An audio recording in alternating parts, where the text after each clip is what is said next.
네, 그러면은 잘 이해해 주셔야 됩니다. 네. 십자가를 기대는 제자, 십자가를 기는 제자는 뭐냐면은, 이거 이제 6월달에 제가 다시 더 자를 만들어서 공부하기로 하고, 이 십자가를 기댄다는 거냐면은, 십자가의 은혜로만 만족하게 사는 거예요.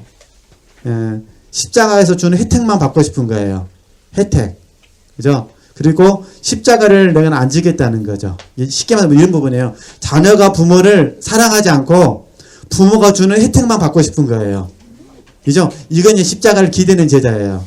근데 십자가를 지는 제자는 하나님을 사랑해서 십자가를 뭐냐고 지는 삶이에요. 그래서 이 원리에 대해서는 6월 달에 공부하겠습니다. 이해되시겠죠? 네, 6월 달에 공부하는 걸 하고 이제 쭉 넘어가서 이제 6페이지를 보시면 6페이지를 보시면은 이제 2장이 있습니다. 6페이지 보시면 6페이지 보시면 6페이지를 보시면은 2장 하나님의 말씀에 대한 이해가 있습니다. 그죠? 6페이지 2장 하나님의 말씀에 대한 이해. 자, 이건 어떤 의미냐면은 원래는 이 2장을 쭉 공부하고 그 다음에 제가 이제 5월 달부터 매주 하나씩 6월 달에 공부할 내용들을 미리 보내드리려고 했어요.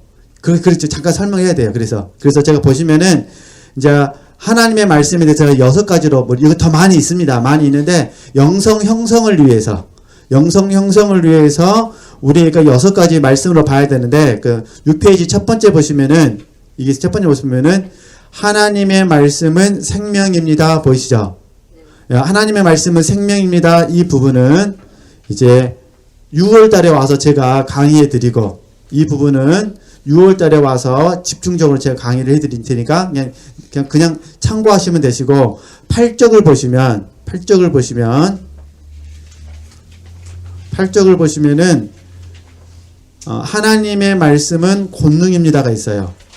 8쪽을 보시면 하나님의 말씀은 권능입니다. 만약에 이것을 듣고 싶으시면은 우리 열린교회 앱사이트에 들어오셔가지고 오류 영성이라는 게 있어요. 오류 영성에 지금 제가 강의를 했어요. 오류 영성을 참고하시면 됩니다. 그래서 하나님의 말씀은 권능입니다. 그래서 제가 5월 달에 이제는 지체들이 다시 이렇게 순서대로 이거 드릴 거예요. 하나님의 말씀은 권능입니다를 보낼 겁니다. 그 뭐냐면은 말씀은 찌르고 쪼개고 감찰시켜서 우리에게 버릴 건 무엇인지, 취할 건 무엇인지, 그죠? 그 다음에 채워야 될 것은 무엇인지를 하나님이 가르쳐 주신다는 거예요. 말씀이. 그러니까 말씀을 대할 때 우리 믿음으로 받고 사랑으로 받아서 이런 역사가 있어야 된다, 그런 부분입니다. 그래서 히브리서 4장 12절에서 13절 말씀인데 이것도 1시간을 강의를 해야 돼요. 그래서 도저히 내가 아무 생각도 안 될 것 같아서 지금 당장 듣고 싶으시면은 열린교회 웹사이트에 오셔서 오디오 영상을 들으시면 되시고, 좀 기다리고 싶으시면 제가 5월달부터 강주서 그때 다시 강의를 하든지 아니면 이전에 강의했던 걸 보내드리든지 이렇게 보내드리도록 하겠습니다. 하나님의 말씀은 권능입니다. 이해되시겠죠? 그 다음에 9페이지를 보시면은 하나님의 말씀은 계명입니다가 있어요. 하나님의 말씀은 계명입니다. 그러면 여기는 어떤 의미냐면 하나님의 말씀은 계명인데 이거는 좀 우리가 요한복음 14장 말씀이거든요. 그래서 하나님의 말씀은 계명이라는 것은 하나님 나라 안에서 우리가 사는 삶의 방식을 가르쳐 준다는 거예요. 그죠? 그래서 제가 여기다가 하나님의 법, 하나님 나라의 법, 그래서 삶의 방식을 가르쳐 준다. 그래서 하나님 나라의 풍속을 가르쳐 주시는데 말씀이 우리에게 하나님의 선하시고 기뻐하시고 온전하신 뜻을 가르쳐 주시는 거예요. 말씀을 통해서. 물론 환경 가운데도 말씀하시고 성령께서 감동 주셔서 말씀하시는데 하나님께서 말씀을 통해서도 우리에게 그렇게 하신다. 그런 부분이고, 두 번째는 뭐냐면은 주님과 화목해야 됩니다. 우리는. 말씀은 계명이기 때문에 우리 계명인 말씀과 화목해야 되냐면은 나를 사랑하면 내 말을 지키리니 말씀하셨으니까. 그러니까 하나님을 사랑하고 주님을 사랑한다는 게 뭐냐? 계명을 지키는 것이다. 그래서 제가 이게 주님과 화목하기 위해서 우리 잘 아시는 말씀인데 마태복음 6장 33절 말씀이나 요한복음 14장 21절 말씀이나 또 23절에서 24절 말씀을 인용을 했습니다. 그리고 시편 119편 33절에서 35절 말씀, 또 이런 말씀들을 인용 올렸습니다. 그러니까 꼭 한번 읽어보셨으면 좋겠습니다. 네, 이거는 읽으시면 되시니까. 그래서 하나님의 말씀 우리에게 계명으로 다가오셔야 됩니다. 그래서 계명을 지키시는 겁니다. 이해되시겠죠? 계명. 그 다음에 10적을 보시면은 10적은 뭐냐면 하나님의 말씀은 10적 중간에 보시면은 4번이 있습니다. 4번. 우리에게 구원에 이르게 하는 지혜입니다. 이 부분도 아직 강의를 제가 하지 않았고 이제 차후에 하게 될 텐데 이 부분도 카톡을 통해서 제가 보내드리겠습니다. 이게 뭐냐면은 하나님의 말씀이 우리로 하여금 직접적으로 구원에 이르도록 하는 지혜가 되는 거예요. 그래서 교정할 건 교정해 주시고 바로 잡을 건 바로 잡게 하시고, 그래서 디모데 후서 말씀인데 이 디모데 후서 말씀이 실제적으로 우리에게 적용됐으면 좋겠다, 그런 부분이에요. 암송에서 끝나버리면 안 되고, 이해되죠? 그 말씀이 내게 구체적으로, 그래서 이렇게 잘하신 말씀에 모든 성경은 하나님의 감동으로 된 것으로 이게 교훈과 이게 말씀을 묵상할 때에 그 말씀 내게 교훈을 줘야 돼요. 가르침을 줘야 돼요. 그다음에 나를 책망하셔야 돼요. 그 나를 바르게 해주셔야 돼요. 나를 의로 교육하기에 유익하게 해주셔야 돼요. 그래서 이런 부분들을 이제 추후에 제가 이렇게 설명해 드릴 테니까 잘 들어보시고, 강의하는 이제 6월달 올 때 다 이렇게 만들어가지고 오겠습니다. 그래서 어쨌든 우리 지체들께서 말씀에 대해서도 폭넓게 이해할 수 있으셨으면 좋겠습니다. 그 부분이고, 그 다음에 5번은 어떤 부분이냐면은 하나님의 말씀은 하나님의 자기 계시라는 거예요. 이걸 간증이라 부릅니다. 간증. 근데 6번을 보면은 이제 제가 비교하기 위해서 6번은 제가 또 증거라고 고백을 나눠놨어요. 그러면 증거하고 간증은 뭐냐? 간증은 하나님의 자기 계시고 증거는 하나님의 역사하심이에요. 그러니까 우리 지체들께서 지금 혹시 간증을 한다고 하실 때 잘 보셔야 돼요. 간증하고 증거는 구분되셔야 돼요. 이게 간증은 내가 어떤 하나님을 만났습니다. 하나님의 자기 계시를 고백하는 거예요. 증거는 하나님의 역사하심을 말하는 거예요. 이렇게 구분하는 훈련을 해주셨으면 좋겠어요. 그래서 많은 분들에게 간증하라 하면은 할 게 없다고 그래요. 왜 할 겁냐 그러면은 하나님의 역사하심에 대해서 별로 없거든요. 이게 부담스러운 거예요. 이게 이해되시는 게, 원래 간증은 하나님의 역사하심이 아니라, 이해되시죠? 하나님의 역사하시는 하나님의 뭐라는 거죠?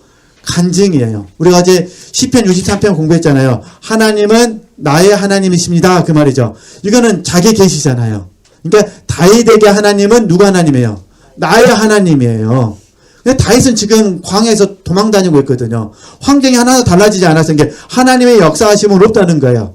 광야길에서 그냥 도망다니는 거예요. 근데 나중에 다윗이 왕이 됐잖아요. 이때는 이제 증거가 되는 거죠. 그죠? 그러니까 다윗은 하나님을 증거하는 거예요. 근데 우리가 시편을 묵상하면서 감사하는 거는 간증 때문에 그러는 거죠.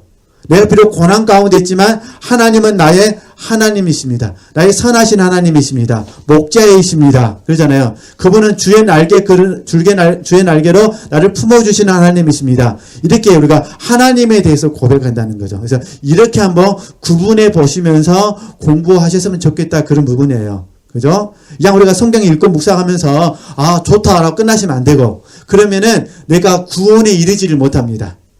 그래서 이제 지금 제가 공부한 거는 말씀이 나로 하여금 구원에 이르도록 하기는 그 과정을 공부하는 겁니다. 그죠? 그러니까 우리가 그동안에는 징계를 통해서 영성우선을 많이 했고 하나님의 연단을 통해서 많이 했다면, 이제는 뭘 통해서 했으면 좋겠다는 거죠?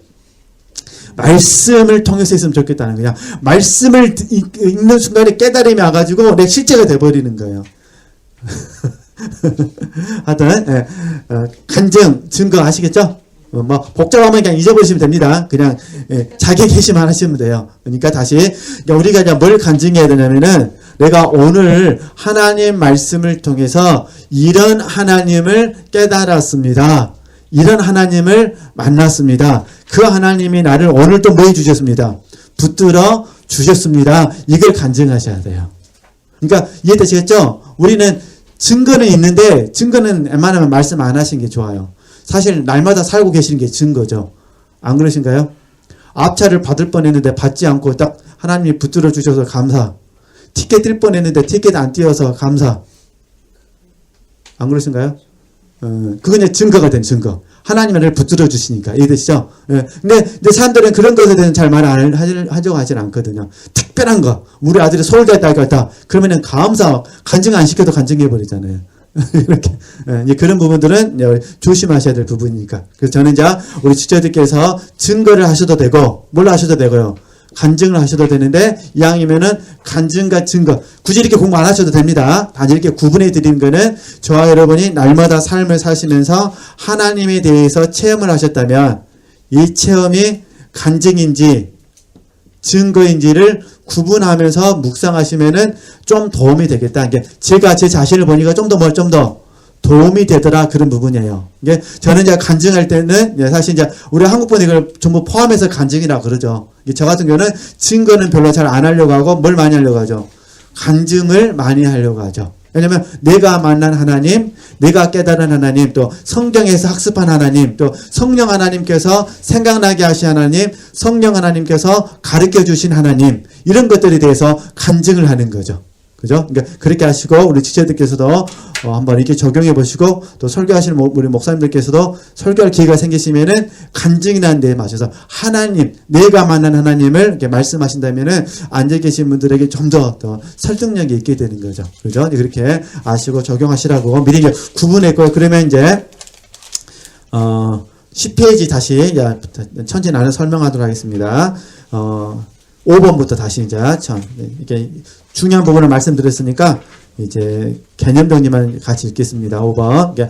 하나님의 말씀은 하나님의 자기 계시입니다. 하나님의 간증입니다. 하나님의 경륜입니다. 그래서 나는 누구누구이다. 이게 하나님이다. 특별히 요한복음에 이게 7가지로 잘 나와 있어요. 뭐 참고하시면 되시고, 자, 몇 가지 예만 드렸어요. 나는 창조자이다. 나는 전능한 하나님이다. 나는 스스로 있는 자이다. 또 구속사, 하나님의 경륜, 또 이렇게. 그럼 제가 이제 한번 예를 들어볼게요. 자, 우리가 다 알고 있는 말씀이에요. 그러나 중요한 부분은 이 말씀이 저에게나 우리 지체들에게 생동감이 있어야 돼요. 생동감. 그죠? 쉽게 말해서 감동이 있어야 돼요. 감동. 자, 그러면 우리 지체들이 지금 다 하나님 앞에 종이라고 다 고백하고 있습니다. 그러죠? 우리는 종이에요. 저희는 카톨릭 신자가 아니기 때문에 카톨릭에서 말하는 교황 제도를 받아들이지 않습니다.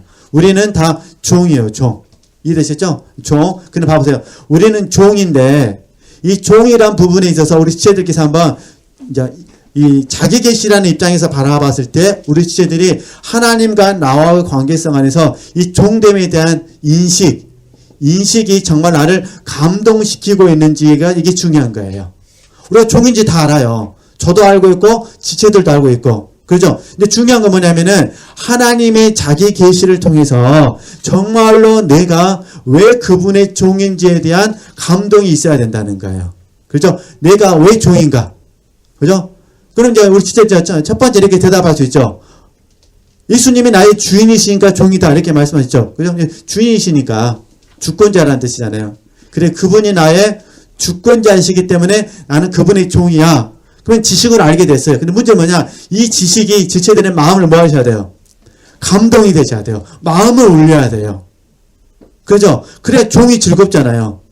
마음이 안 울리면 안 즐거워요. 그러지 않을까요? 그러죠? 한국에서 장난기 있는 애들이 이제 이렇게 물어본대요. 젊은 애들이 보통 우리는 다 알잖아요. 로스앤젤레스, LA 다 알잖아요. 그럼 이제 물어본대요. 너 로스앤젤레스 갔다 왔냐, LA 갔다 왔냐 물어본대요. 그럼 순간적으로 당황한 애들 뭐라 할까요? 이게 원래 같은 건데 다르다 생각하니 뭐라 거죠? 나 둘 다 안 갔다 와서 이런다거나 아니면 나 LA 갔다 와서 그런다는 거예요. 근데 나중에 곰곰이 생각해 보니까 로스앤젤레스가 뭐가 되는 거죠? LA 되는. 재미없으신가요?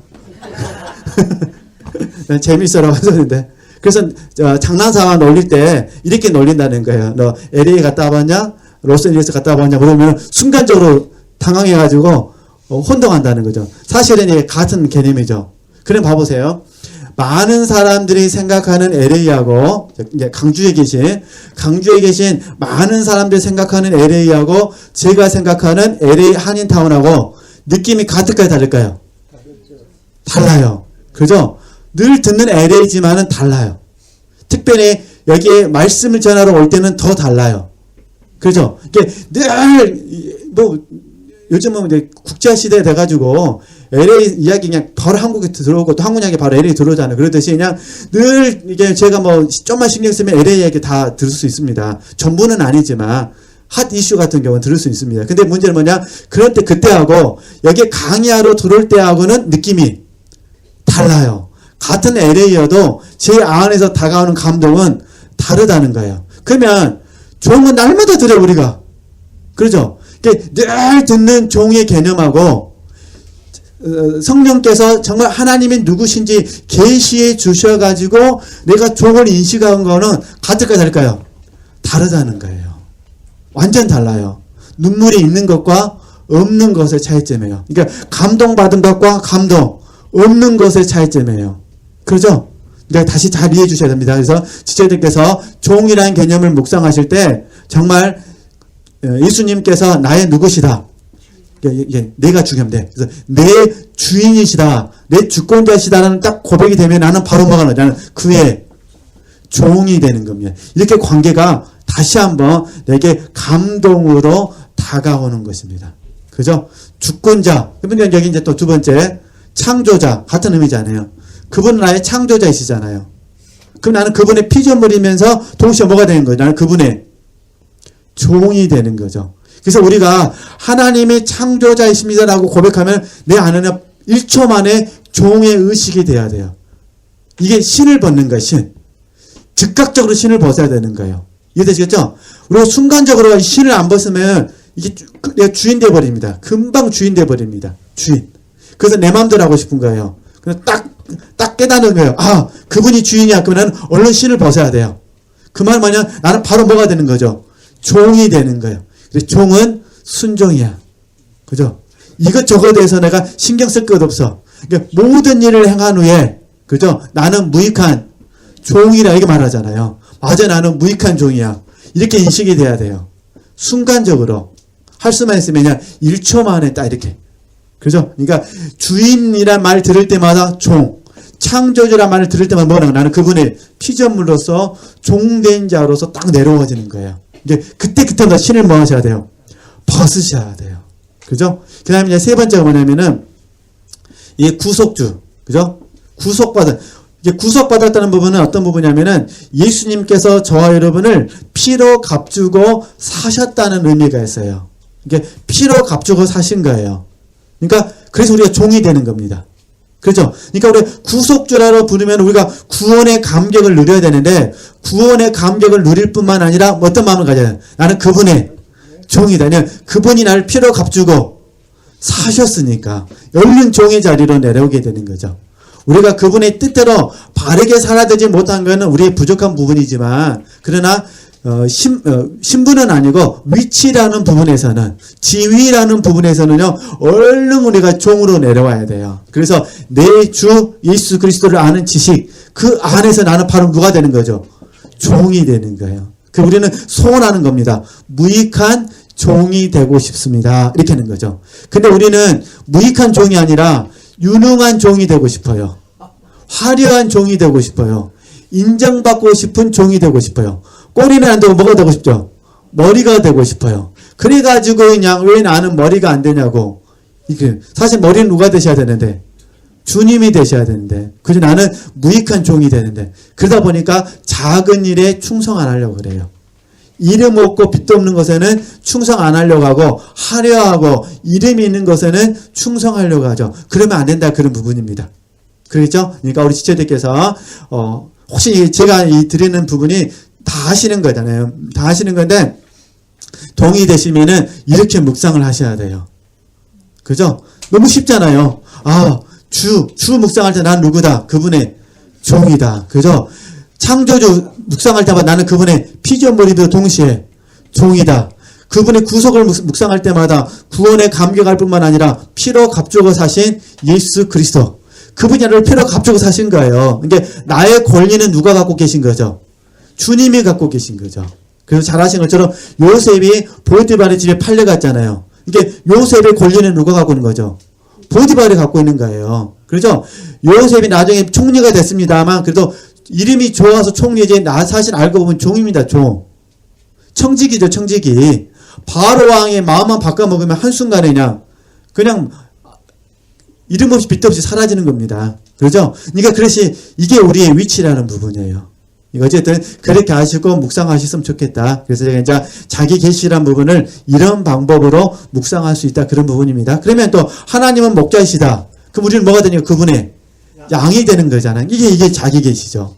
그러니까 양의 입장에서 선하신 목자이신 하나님을 묵상하게 되면 그럼 시편 23편도 새롭게 다가오게 되고 시편 100편 말씀도 새롭게 다가오게 되고 요한복음에서 말씀하시는 주님의 그 목자이신 주님의 모습도 새롭게 다가오게 되고 그러잖아요. 또 나를 사랑하시는 주님의 그 목자의 심정을 이해할 수가 있죠. 왜냐하면 아홉 마리는 99마리는 놔두고 한 마리 양을 찾으러 가시는 그 목자의 심정도 우리가 묵상할 수도 있고 그렇게 가면서 우리에게 생동감, 감동이 있게 된다. 그런 부분입니다. 이게 지식이 지식으로 끝나서는 안 되고 이해되시겠죠? 그 성령이 역사하셔가지고 우리로 하여금 성경에 나와 있는 주제들이 정말 우리의 마음을 막 이렇게 울렸으면 좋겠어요. 그러잖아요. 오늘 묵상하고 또 내일 묵상하고 또 한 달 후에 또 묵상하고 찬양할 때마다 막 이게 이 주님이 느껴지는 거예요. 그죠? 예수 그리스도 고백이 나올 때마다 나는 그냥 구원의 감격에 감사, 그 다음에 종됨의 감사, 그죠? 그리스도를 묵상할 때마다 다시 오실 예수님에 대해서 그냥 고대하는 마음, 이런 마음들이 모아져가지고 하나님께 뭐 하는 거냐? 바로 그냥 찬양으로 하나님께 올려드려야 되는 거죠. 그죠? 그렇게 하시고, 하여튼 우리가 그냥 감동 있는 예배, 감동 있는 삶, 감동 있는 모든 부분이 됐으면 좋겠다. 그런 부분입니다. 그러니까 제가 영성 강의를 해보니까요. 이런 부분이 있더라고요. 몸이 피곤한 건 어쩔 수가 없는데 사실은 몸 피곤한 것보다 더 심각한 건 뭐냐면요. 감동이 있는 강의냐 감동이 없는 강의냐가 중요하더라고요. 그러면 감동이 있는 강의를 하기 위해서는 어떻게 되냐. 말하는 사람도 중요한데요. 듣는 사람도 중요합니다. 그죠? 그러니까 듣는 분들도 믿고 사랑하는 마음으로 들어주시면 도움이 되고 말하는 저도 미리 주님께 감동받아서 말을 하면 더 좋고 그러잖아요. 근데 감동이 없는데 막 그 짠해여서 막 짠해여갖고 막 설교하려고 하면은 말하는 저도 힘들고 듣는 사람도 얼마나 힘들겠습니까? 왜냐면은 영과 영이 만나기 전에 마음과 마음이 만나거든요. 이해되시겠죠? 전 그래서 이 LA에서 사역하면은 참 제가 하나님께 감사하는 거 뭐냐면 사실 몸은 엄청 피곤합니다. 근데 너무 감사한 거는 몸은 피곤한데 하나님께서 이 자리만 서게 되면은 마음을 이렇게 굉장히 이렇게 감동을 많이 주셔가지고 그래서 지체들과 이렇게 지금 나누고 있습니다. 이해되시겠죠? 이렇게 한번 해보시는 겁니다. 자, 그 다음에 이제 11쪽에 가서 요셉의 간증을 보겠습니다. 그러니까 그래서 이제 개척가님이 간증하고 증거를 나눠놨기 때문에 금방 이해할 수 있습니다. 그래서 하나님의 간증은 하나님의 경륜을 알고 고백하는. 그러니까 요셉은 간증한 거예요. 내 하나님은 어떠하시다 이렇게 간증한 겁니다. 그래서 제일 정말 감동적인 고백이 그거잖아요. 창세기 45장 8절 말씀이잖아요. 형님들이여 두려워하지 마십시오. 하나님이 형님들을 구원하시기 위해서 나를 이곳에 먼저 보내셨습니다. 그게 정말 감동적인 고백이잖아요. 그렇죠? 이게 이제 요셉이 형님들에게 하는 간증입니다. 이거. 그 다음에 하나님의 증거는 뭐냐? 요셉에게 주신 하나님의 은혜의 결과죠. 예를 들면은 총리가 되었습니다. 2 아들을 낳았습니다. 내가 여기서 결혼을 했습니다. 이렇게 지금 하나님 은혜로 잘 먹고 잘 살고 있습니다. 이런 것들이 이제 요셉 편에서는 하나님의 증거가 되겠죠. 그러니까 하나님의 은혜의 결과를 알고 뭐하는 거죠. 고백하잖아요. 그죠? 물론 제가 정확하게 사도 바울을 전공 교수가 아니기 때문에 잘 모르잖아요. 이제 영성학적 입장에서 제가 이제 사도 바울을 묵상하는데 가만히 그 사도 바울을 자랑하는 거 봐보세요. 자랑한 거 가만히 봐보면요. 내가 교회를 몇 개 세웠다. 자랑한 게 없어요. 그러죠? 내가 교회를 몇 개나 개척했다. 그리고 내가 서신서를 몇 개나 썼다. 쓰기는 많이 쓰셨는데 이 자랑은 안 하죠. 근데 주로 자랑한 게 뭐죠? 약함을 자랑하죠. 그러잖아요. 핍박을 자랑하잖아요. 그 다음에 어제 공부했던 것처럼 십자가를 자랑하잖아요. 예수 그리스도를 자랑하시잖아요. 주님을 자랑하고 십자가를 자랑하잖아요. 그렇죠? 이게 이런 부분들이 하나님의 경륜이기 때문에 사실 이 모든 것들을 우리가 보면서 사도 바울을 통해서 우리가 하나님을 만나게 되는 거죠. 사도 바울을 만나는 것이 아니라 사도 바울을 통해서 역사하시는 그 하나님을 만나고 그 하나님이 누구 하나님이 되는 거죠? 나의 하나님이 되는 거죠. 그래서 우리가 약할 때 감사하고 십자가도 자랑할 수가 있고 예수님을 자랑할 수가 있는 거죠. 그러죠? 그래서 우리가 사도 바울의 고면을 가만히 묵상해 보면은 참 사도 바울이 우리에게 들려주는 게 그런 부분이에요. 주님을 떠나서는 이제 사도 바울 얘기하다 보니 이럴 것 같습니다. 주님 밖에서는 자랑할 것이 아무것도 없다고 말합니다. 그 자랑하지 말라 그럽니다. 그리고 그 대신 정 자랑하고 싶으면 어디서 자랑하라 하죠? 주 안에서 자랑하라 그러죠. 그러니까 우리는 이 두 가지가 있어야 돼요. 두 가지. 주님 밖에서는 자랑하면 안 됩니다. 그죠? 주님 밖에 거 자랑해서는 안 되고 정 자랑하고 싶으면 뭘 자랑하셔야 돼요? 주 안에서 자랑하셔야 돼요. 그죠? 그러니까 주 안에서 뭘 자랑하셔야 될까요? 여기 이제 각자 지체들이 묵상하셔서 적용하시면 되실 것 같아요. 그렇죠? 그래서 여기 이제 간증과 증거라고 굳이 이렇게 안 나눠도 상관없습니다. 그러나 이제 나눠놓고 보면은 좀 더 우리가 하나님 앞에 고백해 드릴 부분이 좀 더 나으니까 그렇게 하시고 우리 지체들께서 그 대신 주 안에서 자랑할 건 있어야 됩니다. 스스로에게 격려하셨으면 좋겠어요. 참 너 오늘 하루 잘 살았다. 할렐루야. 참 하나님께 주신 하루 피곤하지만은 너 정말 오늘 잘 살았다. 고생했다. 푹 자라라고 스스로에게 뭐 하셨으면 좋겠어요. 격려하셨으면 좋겠습니다. 그러면서 우리가 조금씩 진보해 가는 겁니다. 그러니까 이렇게 하시고 주 안에서는 자랑하시되 주님 밖에서는 자랑하셔서는 안 된다는 거, 네, 이렇게 하시고요. 이렇게 이 부분 잠깐 생각나서 말씀을 드렸습니다. 그리고 이제 하나님의 증거들에 관해서 공부하면서 이무로 다 공부를 했으니까 그냥 읽어보시면은 아실 수 있으실 것 같고요. 그래서 이렇게 해서 이제 지체들께 제가 이제 5월 달부터 여기에 관련된 내용들 음성 파일로 보내드리도록 하겠습니다. 참고하시면 되실 것 같고요. 그 다음에 이제 마지막 제가 우리 지체들과 같이 나누고 싶었던 부분이 이제 3장입니다. 3장. 정말 날마다 이 마음으로 삶을 사셨으면 좋겠습니다. 3장. 하나님의 은혜가 필요함. 이 부분을 제가 공부하도록 하겠습니다. 옵스에 있으십니다. 3장. 12쪽. 12쪽 한번 봐보시겠어요? 네. 12쪽을 보시면은 3장이 있습니다. 하나님의 은혜가 필요함. 이 부분을 한번 제가 천천히, 시간 되는 만큼 설명하도록 하겠습니다. 제가 이제 이 공과를 묵상하면서 이제 하나님께서 제게 주셨던 감동 그 부분이었습니다. 우리 지체들이 그렇다는 것이 아니라 제가 그냥 강조서 감동받았던 부분이 뭐냐면은 많은 사람들이 이렇게 말하는 것 같아요. 그 사람에게 은혜가 필요해. 많은 사람들이 그런 것 같아요. 그러니까 나는 잊어버렸어 이제. 그죠? 나는 이제 쉽게 말해서 그에게 누가 필요하다는 거죠. 그에게 하나님의 은혜가 필요해. 이렇게 된 거예요. 그러면서 나에게도 하나님 은혜가 필요한데 나에게 대해서 하나님 은혜에 대해서는 하나님께 구하지 않고 그에게 하나님의 은혜가 필요하다고만 초점을 맞추는 거예요. 그러다 보니까 어떤 현상이 생기느냐. 자칫 잘못하면 내가 선자가 돼버린 거예요. 선자. 나는 장성했다는 거예요. 나는 이제 하나님의 은혜가 없이도 이해되시죠? 하나님의 은혜가 없이도 나는 이 영성생활 잘할 수 있다가 돼버리는 거예요.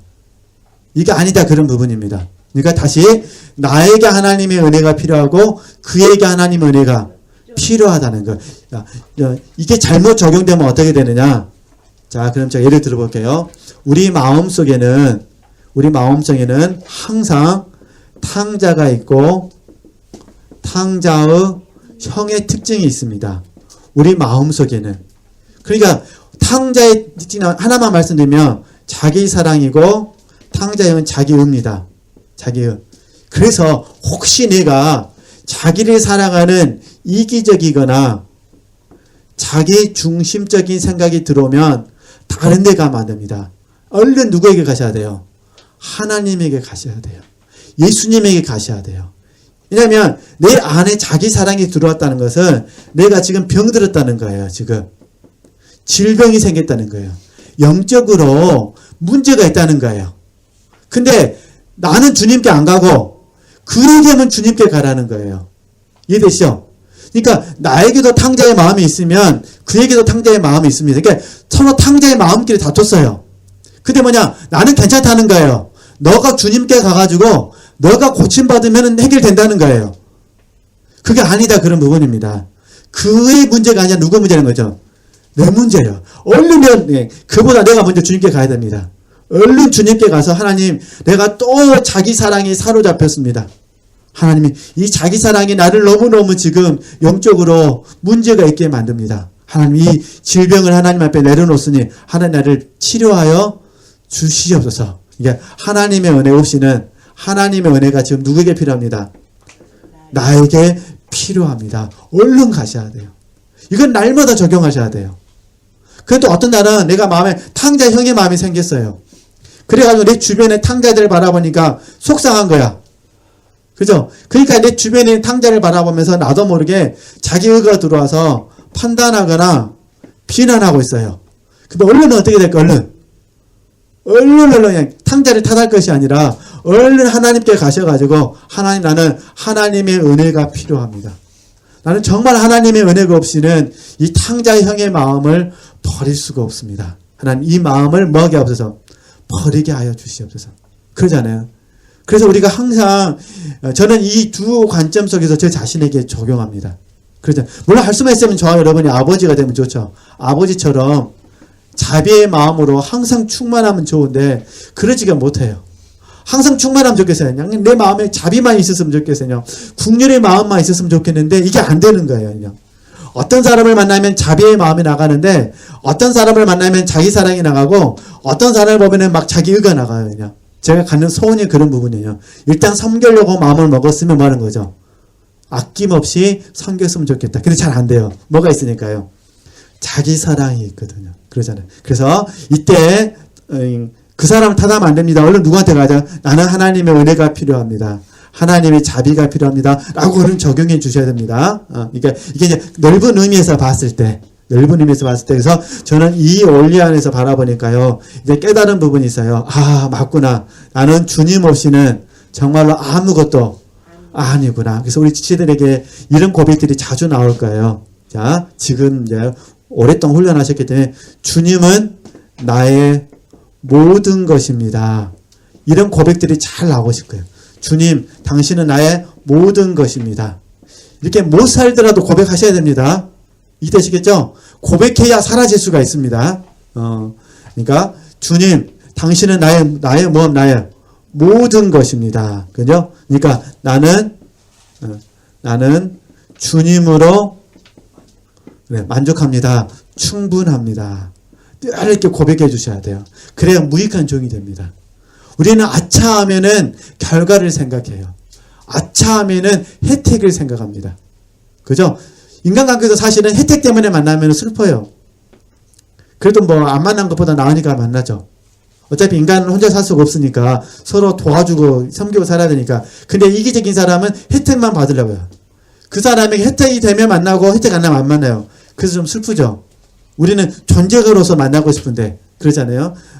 어쨌든 하나님께서 붙여주신 불교 용어로 좀 그러는데 이제 국어사전에는 표준어로 나왔으니까 인연 하나님 은혜로 인연 됐으니까 우리가 교제하는 거잖아요.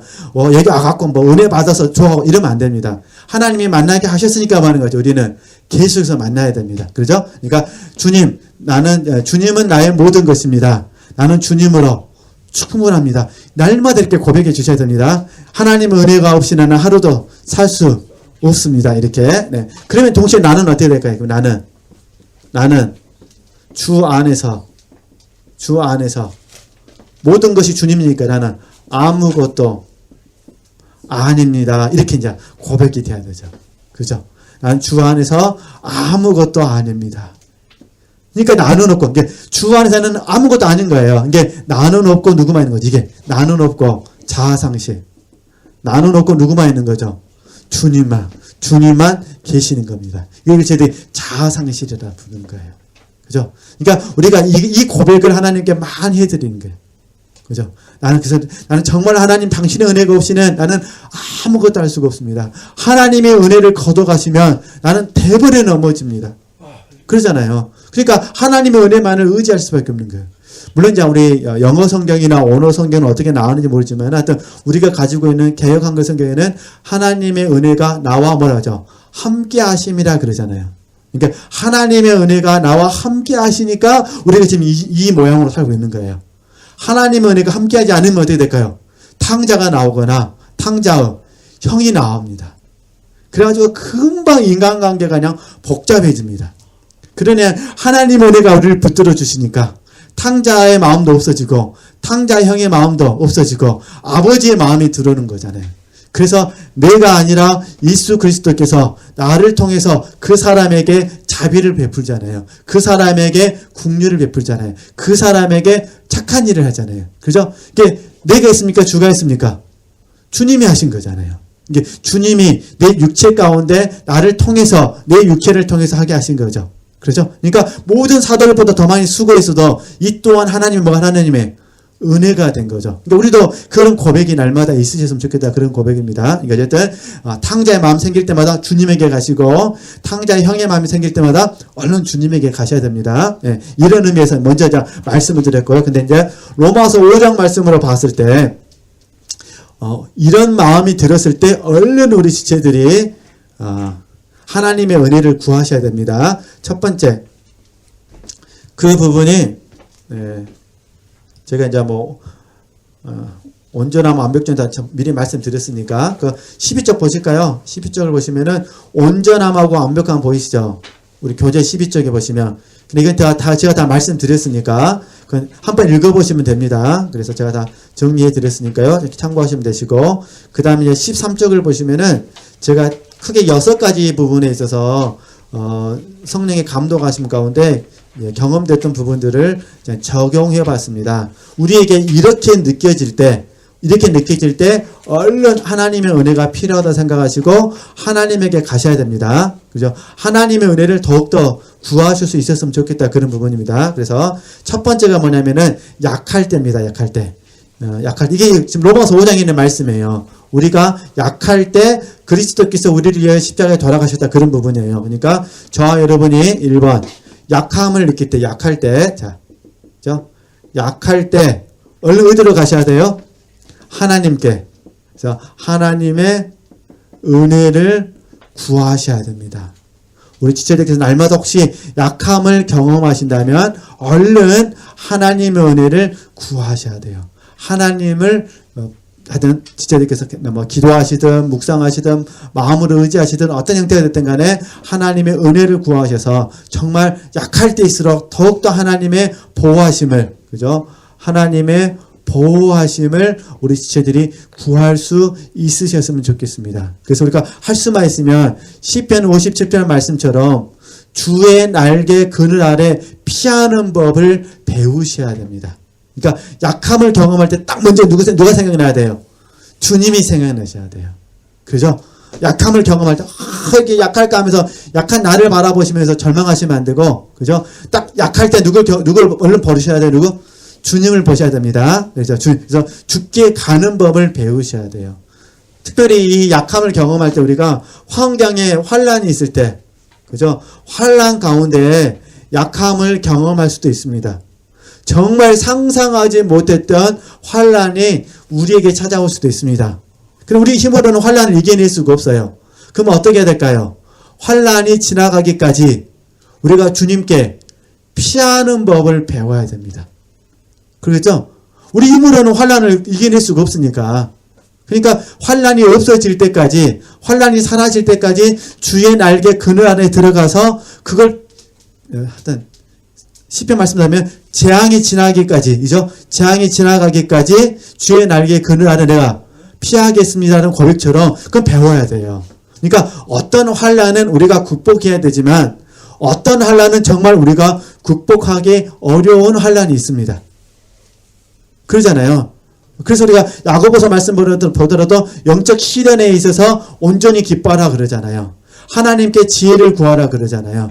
하나님 앞에 앉으라고 그러잖아요. 왜냐하면 어떤 부분에 있어서는 우리가 극복할 수 있지만 어떤 부분에서는 극복하지 못하고 환란이 완전히 멀 때까지 지나가기까지 우리가 기다려야 될 때도 있거든요.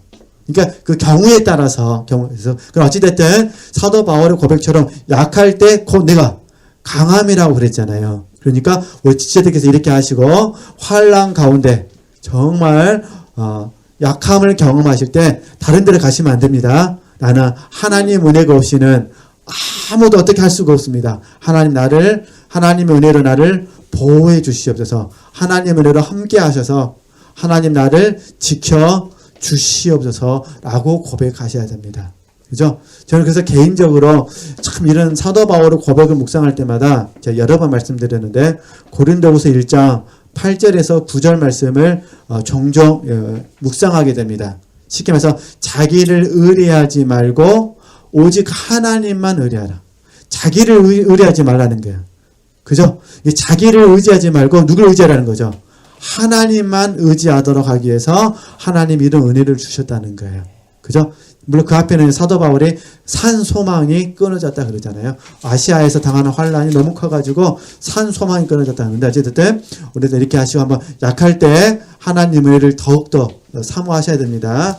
두 번째, 제가 죄인됨을 발견할 때라고 불렀어요. 두 번째, 죄인됨을 발견할 때. 자, 우리는 본질적으로 지성이 있습니다. 지성. 그래서 때로는 어떤 분들은 죄를 통해서 지성을 발견하기도 하고 본질적으로 지성을 발견해서 지성을 깨닫기도 합니다. 어떤 형태가 됐든 간에. 근데 문제는 뭐냐면 이 죄를 지었다는 이 자체가 사실은 내 양심을 괴롭게 합니다. 물론 우리는 이 부분에 자백을 하죠. 자백을 해가지고 하나님의 은혜 안에서 우리는 회복이 됩니다. 그래서 우리는 자유함을 얻죠. 그러잖아요. 근데 이 부분은 일부분입니다. 일부분. 왜 우리가 죄를 용서받음에도 불구하고 빚진 자가 되지 못하느냐.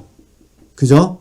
당연히 죄 용서를 받았으면 빚진 자가 되어야 되는데 빚진 자가 되지를 못해요. 그리고 다른 사람의 죄를 용서하지를 못해요. 그 이유는 뭐냐면 죄성을 만나지 않아서 그러는 거예요.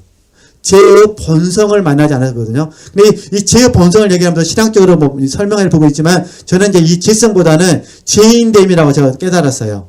죄인됨. 그러니까 나는 날마다 죄인이에요, 죄인. 이해되시죠? 그러니까 사단은 우리가 죄를 지을 때 이 죄를 가지고 우리 정죄를 합니다. 근데 우리 주님은 당신의 보혈을 통해서 우리를 깨끗하게 하시고 정결케 하십니다. 우리를 자유케 해주시죠. 근데 우리는 여기에서만 멈춰서는 안 되고 이걸 뛰어넘어서 죄인됨을 내가 발견해야 됩니다. 정말 나는 죄인이다.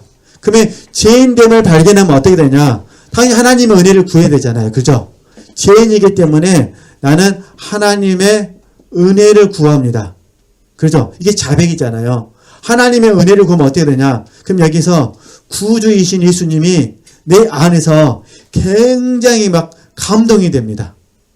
그죠? 왜냐면 죄인된 나를 주님이 뭐 해주신 거예요? 받아주신 거예요. 쉽게 말해서 나 같은 죄인도 용서해 주셨는데 A라는 사람을 왜 주님이 용서해 주지 않겠느냐? 이렇게 되는 거예요. 죄성을 발견하시면은 이런 고백이 돼요.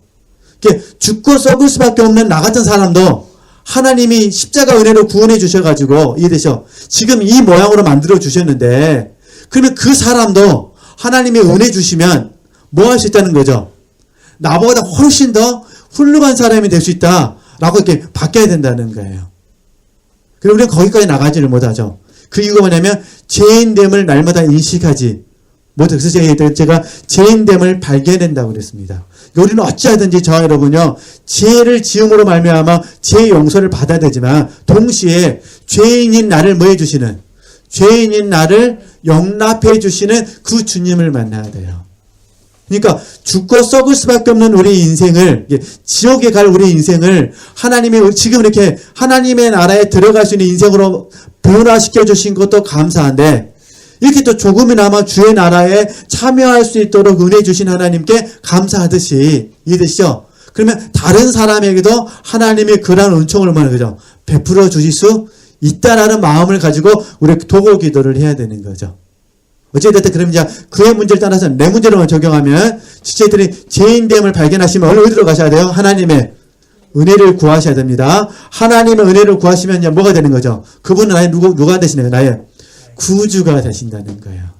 그래서 예수님이라는 단어를 부를 때마다 당신은 나의 구세주이십니다. 당신은 나의 구원자이십니다라는 고백이 저절로 나오게 되는 거죠.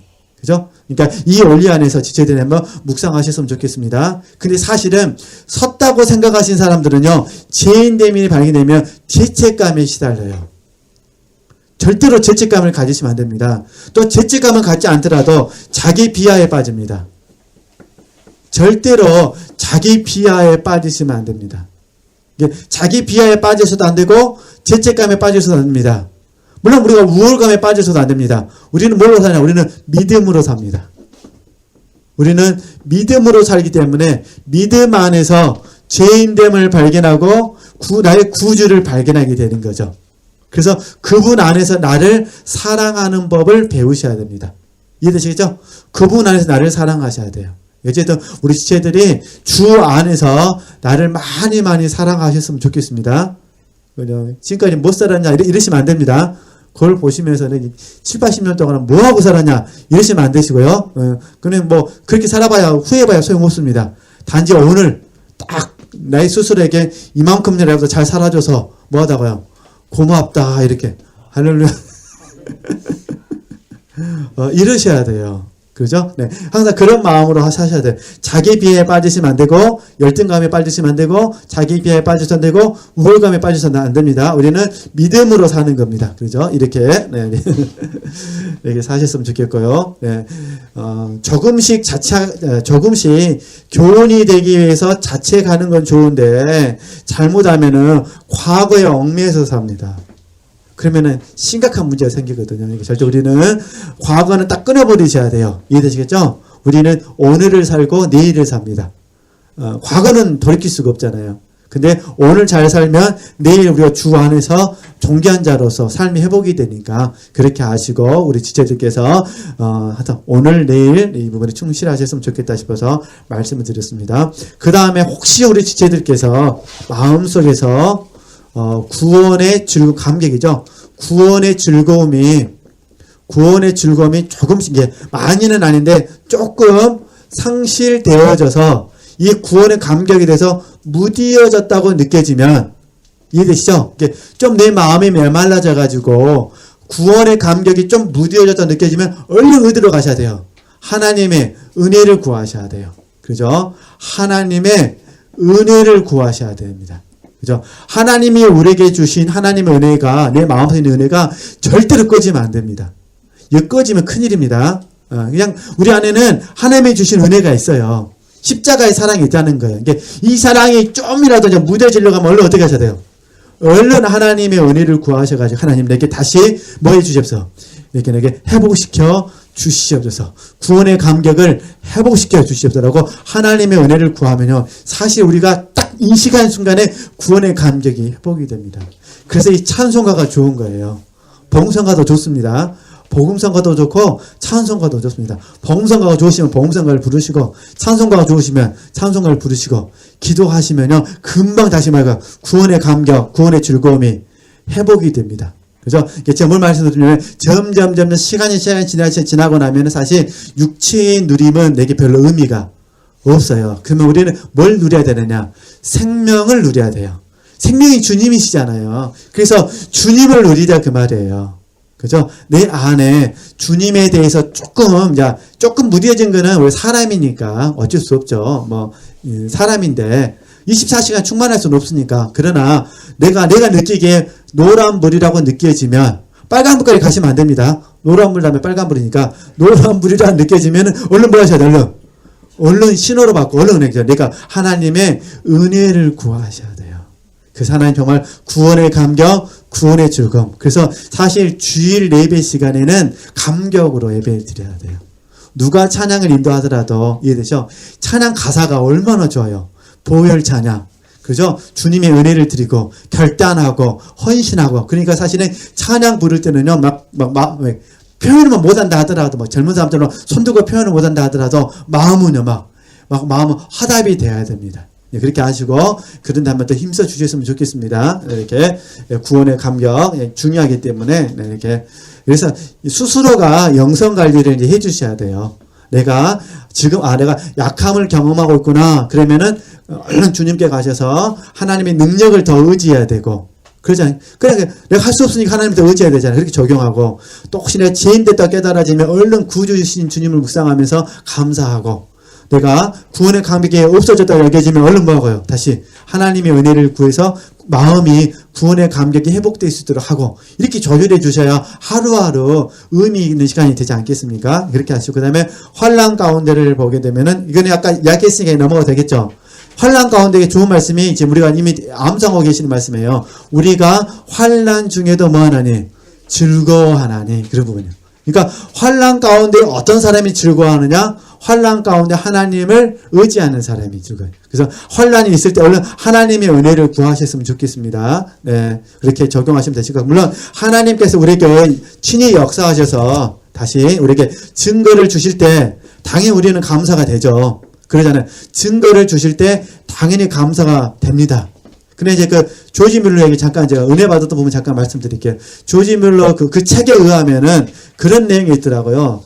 그 조지 뮬러의 본인의 고백인지 어떤 건지 잘 모르는데 그 책에 의하면은 하나님께서 조지 뮬러에게 항상 충분하게 주신 적은 없대요. 그 고백이 그렇게 나왔더라고요. 항상 뭐하게 주시진 않으셨다고요? 충분하게 주신 적은 없으시대요. 근데 너무 놀랍게 항상 필요한 만큼 주셨대요. 이걸 좀 우리가 배울 수 있었으면 좋겠습니다. 그죠? 우리는 사실은 필요한 만큼 원하는 것이 아니라 우리는 뭘 원하죠? 우리는 항상 충분하기를 원하죠. 그러다 보니까 이제 감격을 잃어버려요. 이왕 주실 거 10억 주시지. 이왕 주실려 한꺼번에. 10억이면 몇만 불이죠, 여기요? 100만 불인가요? 이왕 주시려면 매월 필요한 만큼만 주지 마시고. 그러니까 우리가 이제 감격을 잃어버려요. 근데 이제 조지 뮬러 그분이 하는 고백이 뭐냐면 하나님 항상 우리에게 뭐하죠? 충분하게 주지는 않으셨지만 항상 뭐라는 거죠? 필요한 만큼은 주셨습니다. 결산을 내보면 정말로 항상 그래도 남긴 것이 있었습니다. 이렇게 표현하더라고요. 근데 이 남긴 것은 또 없어지죠. 그러니까 또 필요한 것 생기니까 또 하나님 앞에 기도하고 이게 또 하나님 필요한 것을 뭐 해주시고 채워주시고 이렇게 이제 고백을 그 책에 의하면 제가 들었던 책의 내용에는 그렇게 나오더라고요. 어쨌든 그렇게 하시고 우리 지체들께서 어떤 간증도 감사하시고 증거 주셔도 감사하시고 그렇죠? 이렇게 한번 적용하시면 좋겠는데 이게 참 너무 감동적인 부분이었어요. 항상 충분하게 주신 것이 아니라 얼마큼 주신다고요? 필요한 만큼 주신다. 그렇게 생각하시고 우리 하나님을 잘 의지하실 수 있으셨으면 좋겠습니다. 특별히 환난이 찾아왔을 때 환난 가운데 이렇게 적용하시면 좋을 것 같고 그 다음에 하나님의 임재가 있을 때 자 14.5요. 하나님의 임재가 있을 때 얼른 하나님의 은혜를 의존하셔야 됩니다. 안 그러면 사도 바울의 고백이잖아요. 봐보세요. 여러 계시를 받은 것이 지극히 크므로 너무 뭐하지 않도록 했어요. 자고하지 않도록. 이게 뭐 무슨 말이냐면 하나님의 은혜가 있으면 하나님의 임재가 있으면 둘 중에 하나란 거예요. 교만하거나 겸손하거나. 그렇죠? 근데 사도 바울의 고백에 의하면 자기는 100% 뭐 한다는 거예요. 100% 지금. 뭐 성경에는 100%는 말은 없는데 너무 자고하지 않잖아요. 그냥 자고가 아니라 뭐죠? 너무 자고하죠. 이게 무슨 말이냐면 하나님의 임재가 있으면 100% 뭐 한다는 거죠. 교만해진다는 거예요. 어때느냐? 내가 특별한 사람이 되어버린 거예요. 그죠? 나 스스로를 특별하게 보는 거예요. 그래서 하나님이 특별하게 사용하시는 내가 되어버리는 거예요. 이건 심각한 문제입니다. 그죠? 그러니까 하나님의 임재를 지체들이 많이 경험하신다면 겸손하게 뭘 구하자고요? 하나님의 은혜를 구하셔야 됩니다. 이렇게 가셨으면 좋겠다 그런 부분입니다. 이렇게 적용하시면 되실 것 같고요. 그 다음에 혹시 하나님의 부재를 경험했다면 시편 42편 1절처럼 하나님이여 사슴이 시냇물을 찾기에 갈급함과 같이 내 영혼이 주를 찾기에 갈급합니다라고 하면서 얼른 이렇게 부재를 경험했을 때 얼른 하나님의 은혜를 구하셔야 됩니다. 그렇죠? 그래서 이제 결론적으로 이제 시간이 다 됐기 때문에 제가 두 가지만 딱 이렇게 결론을 말씀드리겠습니다. 네. 자, 중요한 부분은 저와 여러분이 이제 믿음의 길을, 믿음의 경주를 하고 있는데, 이 경주를 하는 과정 가운데 임재를 느끼면서 할 수도 있고 임재를 느끼지 못하면서 하실 수도 있습니다. 이걸 배우셔야 됩니다. 어떻게 되냐? 임재를 느끼실 때는 제가 방금 말씀드린 대로 겸손히 뭐하면 돼요? 겸손히 계속 믿음의 경주를 잘 하시면 됩니다. 그러면 부재를 느끼면 우리 마음이 무디어져요. 우리 마음이 공고해집니다. 이때는 어떻게 되나? 이때는 주 안에서 하셔야 되고요. 그 다음에 진리 안에서 하셔야 돼요. 주 안에서, 진리 안에서 의지를 사용하셔야 돼요. 의지를 사용해서 계속해서 믿음의 경주를 하셔야 돼요. 의지를 사용하셔야 됩니다. 그죠? 의지 사용 안 하시면 안 됩니다. 의지를 놔버리면 안 돼요. 그죠? 이게 다시 혹시 우리 지체들께서 부재를 느끼실 때 믿음의 경주를 포기하시면 안 됩니다. 막 내 마음이 막 흘러가도 놔버리시면 안 돼요. 그냥 막 연민이 찾아간다고 얘라 모르겠다 막 이러시면 안 됩니다. 부재가 찾아오면 어떻게 하셔야 돼요? 주 안에서, 진리 안에서 뭘 사용하셔야 돼요? 의지를 사용하셔야 돼요. 뜻을 정하셔야 돼요. 그죠? 내가 이럴 때 더 믿음의 경주를 잘 하겠습니다. 근데 너무 놀라운 것은 우리 생각에는 임재가 있을 때 잘 갈 것 같죠? 안 그래요. 진보는 임재가 있을 때보다 부재 때가 더 잘 갑니다. 하나님께서 보실 때. 그러니까 우리가 보기에는 부재가 있으면은 부재 때 더 안 갈 것 같죠? 근데 안 그래요. 하나님의 경륜 안에서는요, 우리가 부재할 때 더 빨리 갑니다. 그건 하나님의 경륜이라 설명을 못 합니다. 경험을 보시면 합니다. 그래서 내가 죽어야 뭐 하는 거예요? 사는 거예요. 잃어야 얻은 거예요. 그렇죠? 사실 부재를 경험할 때 죽을 것 같아요. 부재를 경험할 때 모든 걸 다 잃어버린 것 같아요. 근데 너무 놀라운 것은 부재 이후에 다시 임재가 있거든요. 그렇죠? 그러면 임재를 경험하게 되면 내가 한 단계 확 성장해 있는 내 자신의 모습을 발견할 수가 있습니다. 이건 하나님의 경륜이거든요. 그러니까 막 부재를 뭐 사모하실 필요도 없고, 이게 임재 주시면 임재 가운데 경주하시고, 부재 주시면 부재 가운데 뭐 하시고요? 경주하시고. 그렇죠? 그래서 제가 시편 41편 1절 말씀하고 6절 말씀하고 연결해서 묵상하는 거예요. 깊은 바다가 서로 부른다는 거예요. 그죠? 부재를 경험하는 그 영혼은 아는 거예요. 부재를 경험하고 보니까 깊은 것이 무엇인지를 아는 거예요. 그죠? 부재를 경험하지 않을 때는 표면적인 것을 아는데, 이제 표면적인 게 없어진 거잖아요. 없어진 거 보니까 진실한 것이 무엇인지를 아는 거예요. 정말 내 인생에 있어서 소중한 것이 무엇인지를 알게 되는 거죠. 그게 뭐라는 거죠? 깊은 바다라는 거예요. 또 그렇게 아시고 우리 지체들께서 그냥 용기 내셔서 믿음의 경주 잘 해보셨으면 좋겠습니다. 어쨌든 2시간씩 6번, 제가 3번씩 해서 6시간 강의를 했는데, 어쨌든 시작도 믿음의 경주고 마침도 믿음의 경주입니다. 지금 제게 주셨던 감동이 믿음의 경주였고, 우리 지체들이 믿음의 경주를 잘 하셨으면 좋겠다. 그리고 이제 6월 달에는 믿음의 경주를 잘 하기 위해서, 그죠? 이제 체험의 훈련을 해보자. 말씀을 해보자. 그런 부분이에요. 어쨌든 우리 지체들 이렇게 하시고 하나님께 영광 돌리겠습니다.